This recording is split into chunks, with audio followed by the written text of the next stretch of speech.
UP में एक और बड़े अभियान के तहत अवैध मदरसों और अतिक्रमण पर एक्शन हुआ। खासकर यूपी में भारत नेपाल सीमा से सटे जिलों में अवैध मदरसों पर सरकार ने कार्रवाई की। कई मदरसे सील किए गए और अवैध निर्माण को भी जमींदोज किया गया। देखिए,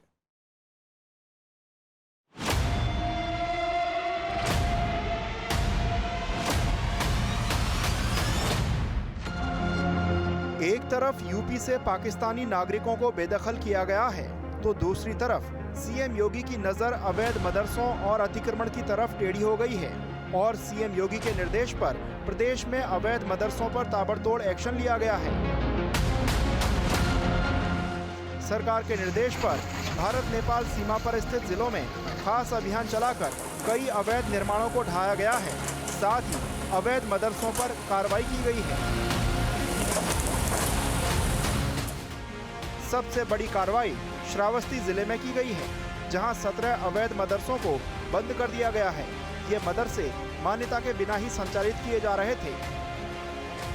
इनमें तहसील जमुनाहा में 7 और तहसील भिगना में 10 मदरसे शामिल हैं। श्रावस्ती के अवैध मदरसा संचालकों में इस समय हड़कंप मचा हुआ है, क्योंकि श्रावस्ती के अधिकारियों के द्वारा 17 अवैध मदरसों को सील कर दिया गया है। बात अगर श्रावस्ती में अवैध मदरसों की करें तो श्रावस्ती में 192 अवैध मदरसे पाए गए हैं, जिनमें से अधिकारियों के द्वारा 17 मदरसा अब तक सील किया गया है। अधिकारियों के द्वारा ये बताया जा रहा है कि जितने भी जिले में अवैध मदरसे होंगे उन पर कार्रवाई की जाएगी। हालांकि देखने वाली बात ये होगी कि 192 मदरसों में जो 17 मदरसा सील हुए हैं, उसके बाद जितने मदरसे बचे हैं उन पर कब तक कार्रवाई होती है। श्रावस्ती जिला भारत नेपाल की सीमा पर बसा है और सरकार की कार्रवाई से यहां पर मौजूद अवैध मदरसा संचालकों में हड़कंप मचा है, क्योंकि लगातार 2 दिन से प्रशासनिक अधिकारियों ने छापेमारी करके अब तक 17 मदरसों पर ताला लगा दिया है। श्रावस्ती में 192 गैर मान्यता प्राप्त और 105 मान्यता प्राप्त मदरसे हैं। पूरे जिले में चाहे भारत नेपाल सीमा से जुड़े हुए मदरसे हों या फिर जिले के ग्रामीण और शहरी क्षेत्रों में मदरसे हों, प्रशासनिक अधिकारियों ने अभियान चलाकर अवैध मदरसों पर कार्रवाई की है।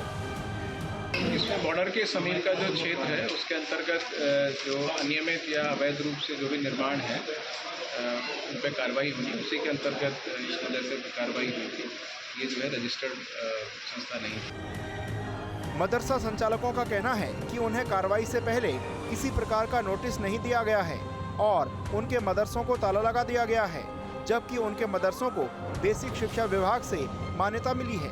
सभी मदरसों का UDISE कोड भी उनको मिला है और सभी बच्चे भी रजिस्टर्ड हैं। SDM साहब ने आकर के यहाँ जांच किया और कागज़ मांगा। सारे कागजात मैंने दे दिए, रजिस्ट्रेशन भी, मानते का कागज़ भी मैंने 14 में लिया था और इसके ज़मीनी कागज़ भी मौजूद है। इसके बावजूद भी उसको नहीं माना। हम लोगों को ना कोई नोटिस दिया है, ना हम लोगों से कोई चीज़ पूछा है। कागज़ कल पेपर ले जा कर के तहसील में दिया है। सारे डॉक्यूमेंट SDM साहब के पास जमा है और आज भी ले जा कर के दिखाया गया। सिद्धार्थनगर में सीमा से सटे 15 किलोमीटर के भीतर SSB ने करीब 530 स्थानों को चिन्हित किया था, जो सरकारी भूमि पर अवैध अतिक्रमण के अंदर आते हैं। उनकी सूची जिलाधिकारी को अतिक्रमण हटाने के लिए सौंपी गई थी। इस पर कार्रवाई करते हुए अब तक कुल 11 मामलों में अतिक्रमण हटाने की कार्रवाई की गई है, जिसमें 5 स्थायी और 6 अस्थायी अतिक्रमण शामिल हैं। जिलाधिकारी राजा गणपति आर ने बताया कि पिछले 3 वर्षों से भारत नेपाल सीमा से सटी सरकारी जमीनों पर अतिक्रमण को चिन्हित कर उनकी सूची बनाई जा रही है। कि इंडो नेपाल बॉर्डर में भारत सरकार का जो निर्देश है होम मिनिस्ट्री से, उसमें इंडो नेपाल बॉर्डर से 15 किलोमीटर तक जितना भी सरकारी जमीन पे अवैध अतिक्रमण है उसको हटाने के लिए निर्देशित किया गया है। उस अवैध अतिक्रमण का हटाने के संबंध में मैंने SDM नौगढ़ और SDM शौरतगढ़ को निर्देशित किया है और SDM नौगढ़ और SDM शौरतगढ़ के माध्यम से जितना भी अवैध अतिक्रमण है जो इंडो नेपाल बॉर्डर से 10 किलोमीटर के अंदर 10 से 15 किलोमीटर के अंदर उसका सरकारी जमीन पे जितना भी अवैध अतिक्रमण हम लोगों ने चिन्हित किया है, वो चिन्हीकरण करने के बाद जितना भी जो परमानेंट एनक्रोचमेंट स्थायी रूप से जो कब्जा है उसका विरुद्ध धारा 67 का कार्रवाई हम लोगों ने शुरू करने के लिए निर्देशित किया है। बहराइच की नेपाल से जुड़ी कुल अंतर्राष्ट्रीय सीमा 110 किलोमीटर है। अंतर्राष्ट्रीय सीमा से 10 किलोमीटर के अंदर सरकारी जमीन पर अतिक्रमण हटाए जाने और चिन्हीकरण के अभियान के तहत अब तक कुल 89 स्थानों पर कार्रवाई की गई है। अतिक्रमण को राजस्व टीम, पुलिस टीम और एसएसबी के संयुक्त रूप से अभियान चलाकर हटाया। वहीं चेकिंग में कुल 3 गैर मान्यता प्राप्त मदरसों पर अनियमितता पाए जाने पर उन्हें बंद कर दिया गया। बहराइच जनपद की 110 किलोमीटर की सीमा नेपाल राष्ट्र से मिलती है और इन सीमावर्ती भूभाग में 0 से लेकर के 10 किलोमीटर तक का भूभाग एसएसबी और पुलिस और प्रशासन के संयुक्त देखरेख में रहता है।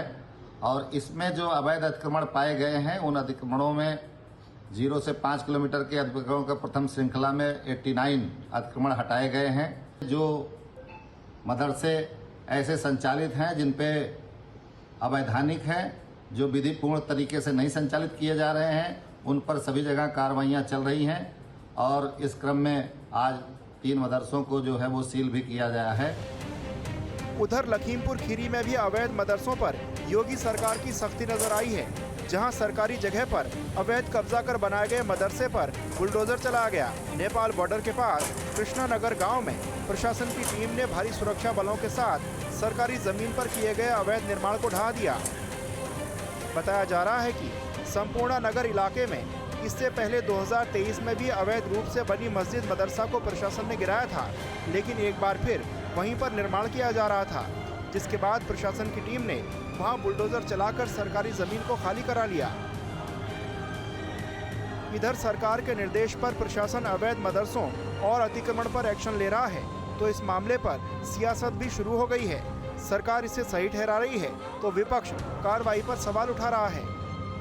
देखिए, मुझे लगता है कि सरकारी जमीन पे बना कोई भी अवैध निर्माण, भले ही वो किसी भी तरह का हो, यदि वो सरकार जो निर्माण है वो साबित नहीं कर पाएगा कि जमीन उसकी है, वो निर्माण जरूर जमींदोज होगा।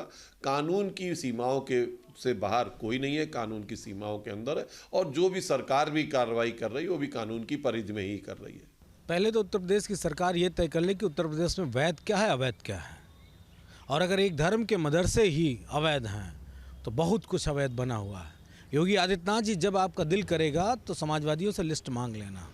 वैसे माननीय सुप्रीम कोर्ट का एक आदेश भी है कि क्या अवैध है क्या अवैध नहीं है, उसको गिराना है। कितना गिरा पाए? ये घटिया राजनीति बंद करिए। मदरसों से जो बच्चे पढ़ के अरबी, फारसी, उर्दू सीख के जाते हैं और दुनिया के कोनों में जा जाकर भारत की अर्थव्यवस्था को मजबूत करते हैं। आपको शर्म आनी चाहिए कि आप अपने भारत की अर्थव्यवस्था के उन मदरसों को बर्बाद कर रहे हैं। सरकार की इस कार्रवाई से एक बात तो जाहिर होती है कि यूपी में कानून के खिलाफ जाकर कोई भी काम करना अपने लिए मुसीबत मोल लेना है। वहीं इस एक्शन से अतिक्रमणकारियों और अवैध मदरसा संचालकों में खलबली मची है। Team news state.